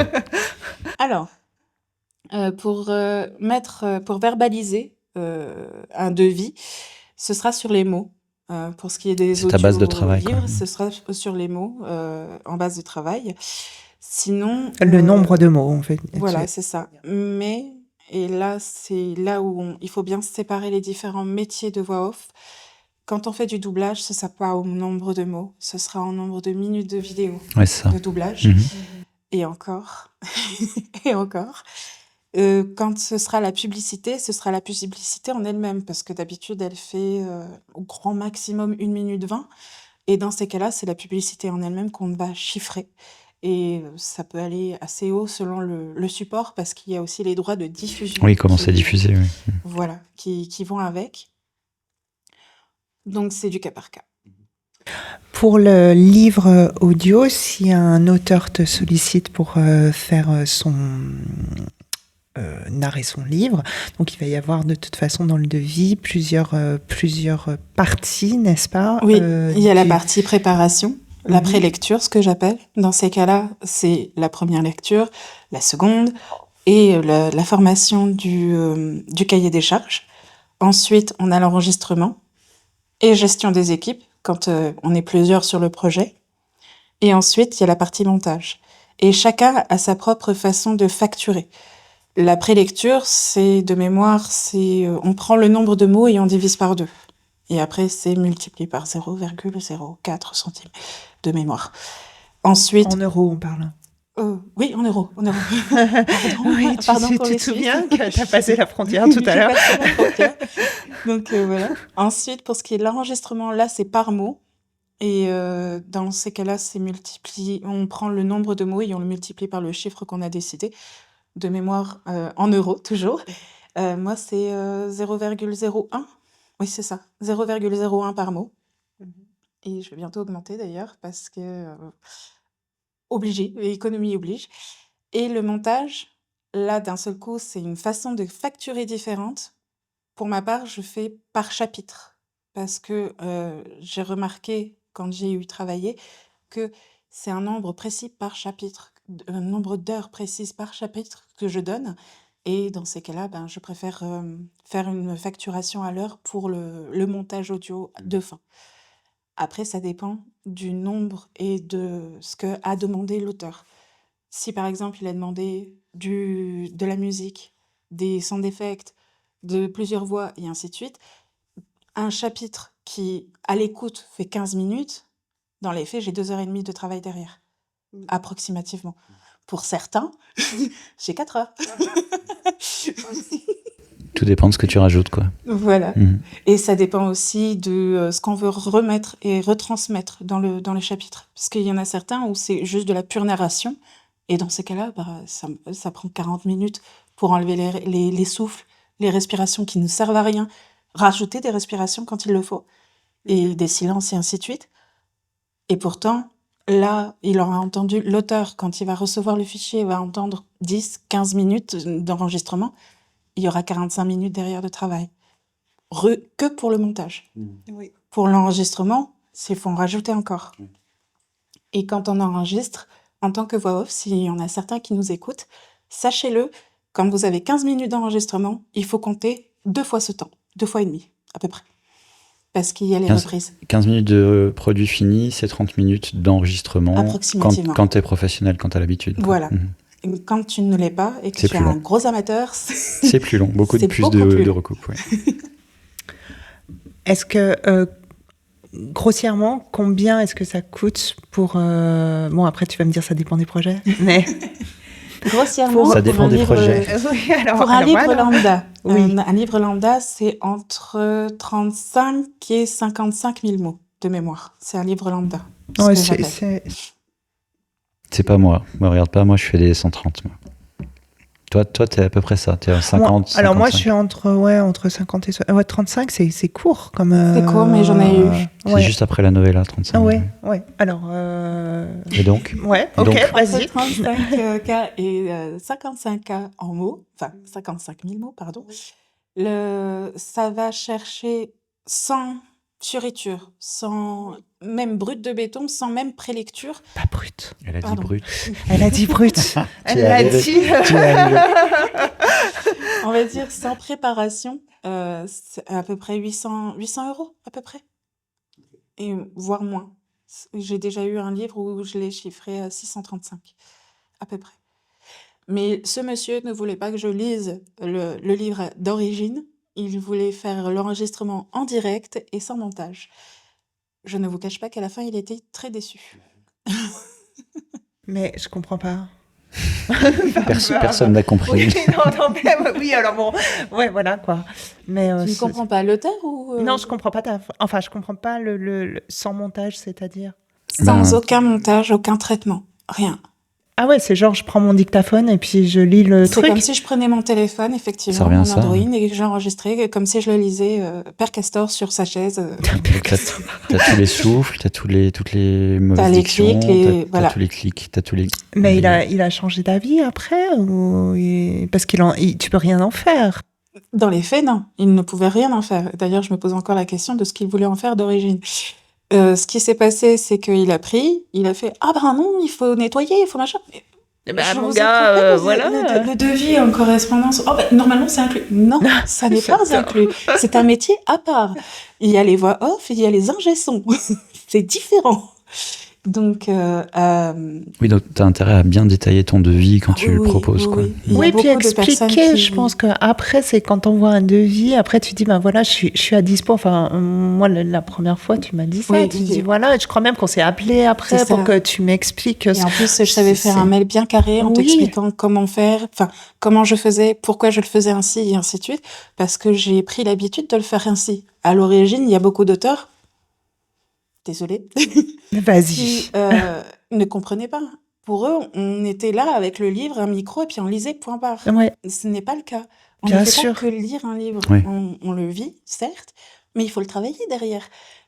Bah, c'est même ça presque le gros du Le plus gros truc, du travail, quoi. c'est Ouais. le travail de l'ingé-son, celui qui va prendre la bande, qui va la remixer, qui va faire en sorte que l'histoire soit digérable pour l'auditeur. Et dans ces cas-là, bah, ça se chiffre. Et ça se... Pour reprendre cette anecdote, cette personne, bah, je lui ai dit, bah, ça va vous coûter tant. Il a vu que ça le coûtait approximativement le même prix que l'enregistrement, à quelques dizaines d'euros près. Ouais, ouais. Et il a dit non. Et il est revenu 2 mois plus tard, il me l'a demandé. Ben oui, parce qu'il a bien vu que l'idée quand même de solliciter un professionnel, c'est justement d'avoir un travail professionnel et donc De bout en bout, oui. terminé. Après, il y a des petits malins qui demandent quand même des bandes brutes. Et là, on peut le dire, totalement brutes, avec tous les bruits de bouche, toutes les respirations, sans aucun traitement. Je sais pas ce qu'ils en font. Pourquoi des petits malins? Parce que tu soupçonnes qu'ils Bah, en parce font. qu'ils montent eux-mêmes, hein. Après, ils montent Ils eux-mêmes. essayent, je pense. C'est ça. Ah. Ça réduit les coûts. Ça réduit énormément les coûts.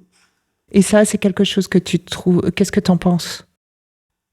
Alors, ce que j'en pense, c'est que c'est très bien. C'est très bien tant qu'on sait ce qu'on fait. Parce qu'il y a il y a des codes à respecter dans le montage.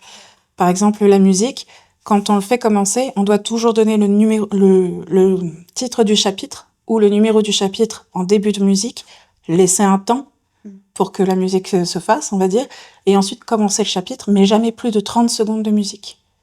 Ça, je l'ai appris l'an dernier, d'ailleurs. On m'a tapé sur les doigts pour ça. Jamais plus de 30 secondes par rapport à la musique de début et jamais plus d'1 minute par rapport à la musique de fin. Sinon, ACX, Findaway Voices, Auteur République vous refuse le fichier parce que ça ne passera pas. Alors, C'est considéré comme de la musique? C'est considéré comme de la musique, mais c'est considéré aussi comme faire en sorte que le truc soit plus long. Ah, et donc ça coûte plus cher Voilà. à l'auditeur, au final. Voilà, et ça, ils refusent. Les plateformes comme ça ont une charte énorme de 45 pages qui explique qu'il ne faut pas le faire. C'est interdit. Alors, justement, cette mention d'ACX, d'Auteur République et de Findaway Voices nous amène habilement sur la transition. Pas fait exprès. Oui, mais c'est bien parce que donc une fois que ce fichier est terminé, donc il n'est plus brut. Je pense que ce sera on sait comment on va présenter l'épisode. Je sais comment je vais le titrer. Je pense que c'est évident. Donc ce fichier que tu envoies donc à l'auteur un peu pour validation. Alors pour validation bien entendu, et puis tu l'envoies un peu clé en main. C'est ça.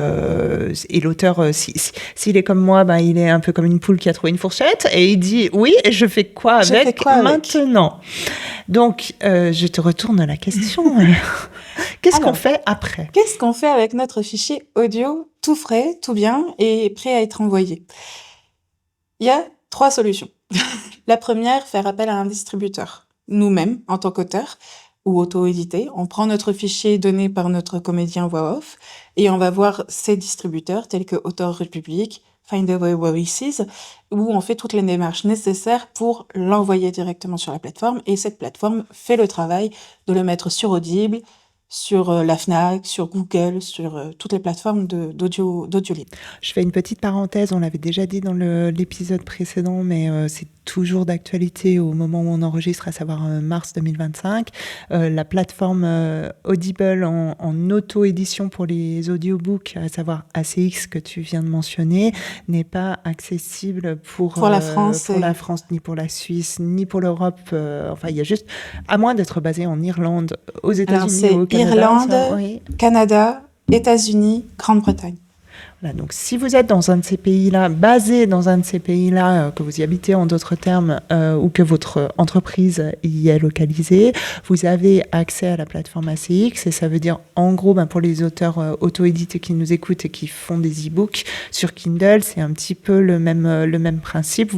En gros, vous envoyez votre fichier, vous mettez les métadonnées et c'est disponible dans un délai bref et sans beaucoup de manipulation sur Audible. Nous, on n'a pas ça. Non, mais c'est une chance dans un sens. Parce que là, par exemple, quand on fonctionne sur ACX seulement, il n'y a que Audible qui recevra le fichier, pas les autres plateformes. Alors que si on fonctionne sur Findaway, que je ne conseille pas, et Auteur République, que je conseille, dans ces cas-là, ce sera sur plusieurs autres plateformes. Et on touche Alors, Findaway Voices, on en touche 19 de plateformes, alors que Auteur République, on en touche 25 de mémoire. Et automatiquement, il y a certaines plateformes qui ne prendront pas forcément le fichier parce que c'est pas le sujet de la plateforme ou elles sont très niches et il faut un fichier, un livre bien spécifique, avec un genre bien spécifique. Mais il y en a d'autres où la Fnac, Google, Apple, tout ça, et ben, ils le recevront en même temps que Audible. Et dans ces cas-là, ben, c'est jackpot, façon de parler. Pas Au moins, encore, on c'est n'a l'étape pas, avant le jackpot. c'est ça. En fait, on n'a pas toutes ces démarches à faire, d'ouvrir un compte dans chacune des plateformes, faire les démarches que comme quoi on veut vendre un livre, on veut pouvoir le poster, on veut vouloir avoir les royalties et ainsi de suite. Ça, c'est la première méthode quand on est auteur autopublié. Ensuite, la deuxième méthode, c'est de faire appel à la voix off en elle-même, À qui, elle, savoir, studio Cabu Cabu Records, Records. voilà, qui, elle, peut faire la distribution directement, mais elle va faire exactement la même chose, sauf qu'elle a déjà des comptes et des catalogues directement dans ces plateformes-là, ce qui enlève énormément de démarches et ça sera publié beaucoup plus vite. Donc toi, c'est un service que tu proposes aux auteurs, alors que, sans spoiler, je suis bien contente. Mais j'ai remarqué qu'il y a beaucoup de mes collègues qui ne le font pas. Oui, mais alors moi, je trouve qu'effectivement, c'est un plus parce que c'était une question que je m'étais pas tellement posée quand je suis venue vers toi, mais parce que j'avais tellement l'impression que c'était tout un monde déjà en soi produire le livre audio. Et puis bon, une fois que c'est fait, c'est un truc de plus à apprendre. C'est pas nécessairement très complexe, mais c'est encore, je pense, une nouvelle compétence à acquérir pour l'auteur. Et puis après, il y a la question du suivi, il y a la question, voilà. Donc toi, j'étais ravie de te déléguer Parce que j'avais cela. fait des tests au préalable avec mes propres livres audio de mon studio que j'ai publié. Ça m'a permis de faire en amont des recherches par rapport à ça, parce que même moi, on va dire que c'était un terrain inconnu que je visitais pour la première fois. Et ce qui m'a confortée dans l'idée que beaucoup d'auteurs n'auront pas voulu Continue. n'auront pas voulu s'y intéresser réellement, en fait, parce que c'est beaucoup trop... Non, il y a pas de problème. Non, il y a aucun problème. On dépasse On voulait le faire discrètement, mais mais voilà, mais moi je suis pas discrète. Mais c'est cool. Non, mais au contraire, c'est chouette. D'accord. Je disais quoi déjà? Et voilà. Pardon. Désolée. Non, que tu as défriché le terrain Voilà. avec ton Parce que- studio pour pouvoir... t'as publié à partir d'un catalogue pour apprendre comment le faire. C'est ça. Et apprendre comment le faire et aussi pouvoir le proposer ensuite, Mhm. parce que j'ai remarqué que c'est quand même compliqué, surtout quand on veut être sur Audible Audible ou d'autres plateformes qui, elles, sont spécialisées aux États-Unis, YouScript, je crois, par exemple. Et bien, celles-ci, elles sont très difficiles d'accès quand on sait pas où aller, ou on a de la paperasse qui dure 2 semaines pour s'inscrire, et au bout du compte, ah bah non, vous n'êtes pas dans le bon pays. Bah, vous êtes un peu chiant, excusez-moi de vous le dire ainsi. Ouais, c'est Donc sûr. voilà. Et trouver ces plateformes-là de distribution, c'était génial, mais il y a un petit mais. Et ce mais, il faut bien l'en prendre en compte, c'est qu'ils prennent leur propre commission, ce qui est tout à fait normal en soi. Après, quand on est en tant qu'auteur autopublié et qu'on va faire son propre compte pour faire la publication, on reçoit les sous, on va dire, les sous restants. Mais quand c'est une tierce personne, celle-ci aussi prendra sa commission. Bien sûr. C'est ce qui Plus il y a est- d'intermédiaires, plus il y Voilà. aura de commissions. Oui. Exactement. Et ensuite, il y a on va dire qu'il y a le petit joker qui arrive, parce que quand on fait la publication d'un livre, on donne un prix qu'on souhaiterait mettre en avant. Par exemple, disons qu'on a fait un livre de 12 heures d'écoute, on souhaiterait le mettre à 25 €, ce qui n'est pas déconnant. Dans Non, les je faits. trouve pas. Ouais. Eh bien, il y a des plateformes qui disent non, ce sera pas 25, ce sera 32.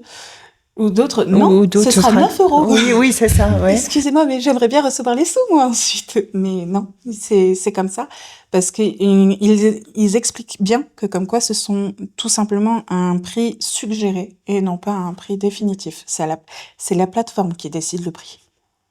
Ce qui est d'autant plus frustrant, notamment sur des plateformes comme Audible où c'est par abonnement pour la majorité des titres écoutés. Donc, ça change pas grand-chose pour l'auditeur, mais ça change beaucoup pour l'auteur et tous les intermédiaires qui des royalties. nécessairement. Oui. Exemple tout bête, pour ce qui est d'Audible, un livre qui normalement se vend à 15,99 €, quand c'est un abonnement qui l'a acheté on reçoit que 1 € et des brouettes. Et quand c'est une personne qui l'a acheté spécifiquement ce livre, dans ces cas-là, on reçoit un peu plus. Ouais. Je crois que c'est de l'ordre de 3 ou 4 € en plus. Mais bon, c'est assez rare. De toute façon, je pense qu'à l'heure actuelle, enfin le marché, bon, c'est déjà ce qu'on avait dit dans l'épisode précédent, le marché de l'audiobook, il est vraiment en croissance. Et je pense que c'est un peu un pari sur l'avenir de toute façon. Parce Il est que, exponentiel. Tous et- les ans, on voit une augmentation. Bon, je vois un peu mon truc, mais c'est normal. On voit une augmentation des ventes en audiolivre qui vont de 15 à 25% en plus tous les ans depuis 2020. Et on a eu une grosse recrudescence de ventes d'audiolivres en 2022. Et là, ça continue d'augmenter. Apparemment, il y a beaucoup de gens qui aiment bien écouter des livres. C'est bien. De plus en plus, donc oui, donc c'est bien. Non, moi, je pense, tu prêches une convertie, je pense que il faut y aller. Bon, après, il faut bien avoir conscience que c'est un budget et je pense que c'est absolument essentiel, à mon sens, de faire appel à des professionnels et de pas partir dans une logique de lire son propre livre enfin, à moins d'être soi-même comédien, parce qu'après, il y a quand même une qualité et je pense que les auditeurs sont de plus en plus exigeants parce qu'on a de plus en plus de choix, tout simplement. Plus de Et, choix. Et il y a eu des...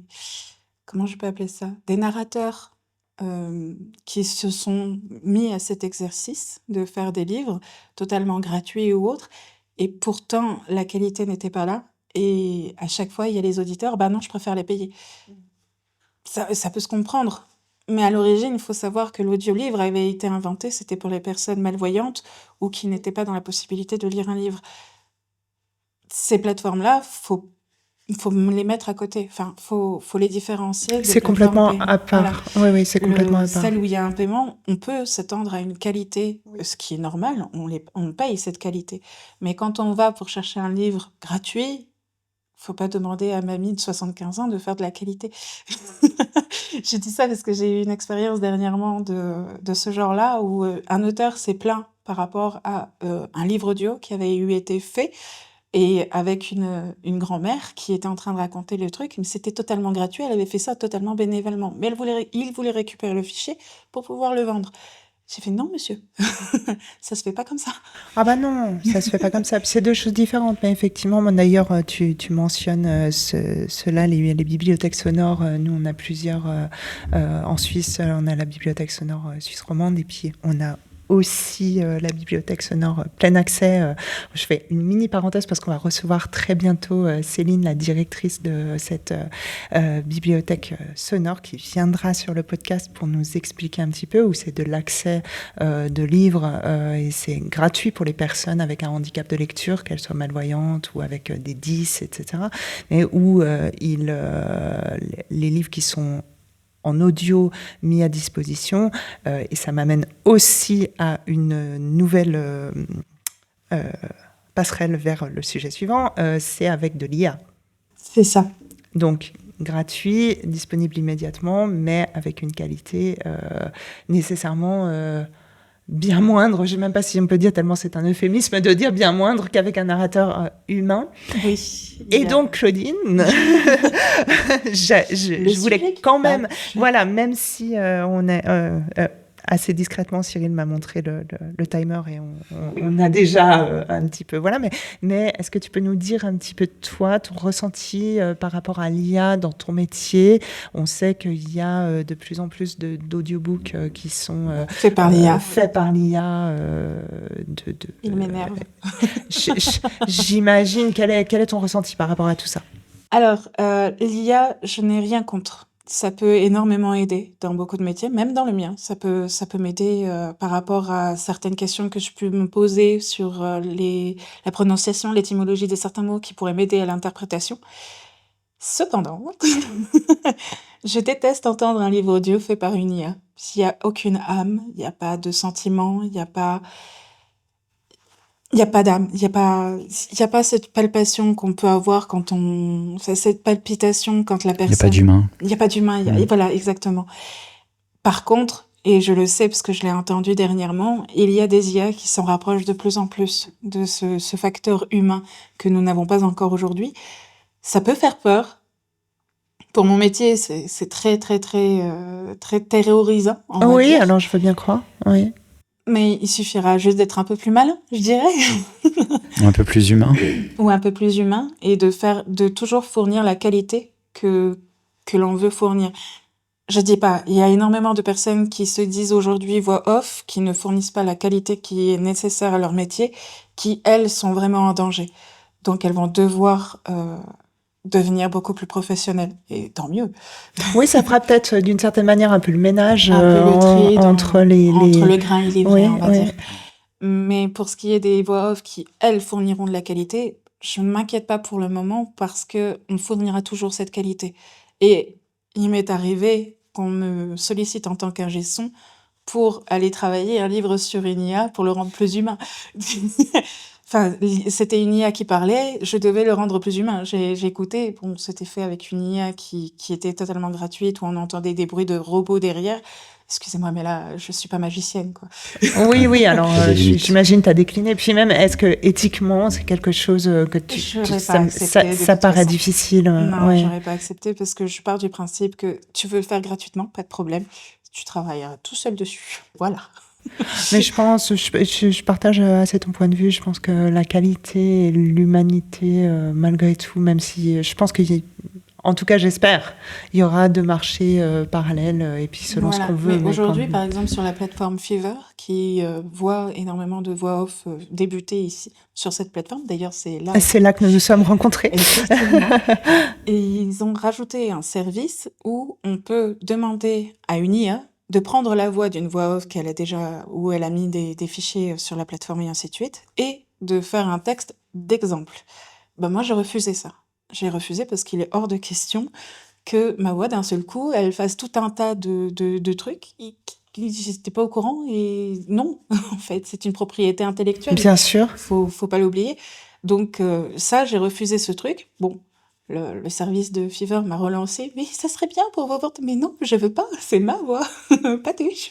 Bah, ça serait pas bien pour tes ventes, en fait, parce qu'ils vont juste prendre ta voix et puis vendre des trucs sans Non, te soit redonner disant des sous. qu'ensuite, si ça leur plaît, ils vont prendre l'exemple de l'IA, me l'envoyer pour que je le recopie ou que je le refasse. Non. Ouais, mais on sait bien, enfin, je veux dire. Voilà. J'attends de voir de ce Oui, côté-là. je pense que c'est plus sage. Mais pour ce qui est de l'IA, oui. Elle fait peur, mais il suffit d'être professionnel et droit dans ses bottes, et je suis sûre que ça va aller. Tout comme pour les auteurs, au début, ils avaient très peur, et on voit aujourd'hui le résultat. Il y a des livres on voit tout de suite que ça a été fait par ChatGPT parce qu'ils sont prévisibles, ils sont nuls. Voilà. Voilà. Ça, c'est fait. Voilà. Est-ce qu'on a fait le tour? Est-ce que, pour clore, on l'avait annoncé, et on aimerait bien que tu nous montres en quelques phrases, que tu nous fasses un petit échantillonnage de... Oula. Ouais, Il m'aurait fallu un texte. Tu veux un bouquin? Non, mais je suis curieux d'entendre une voix.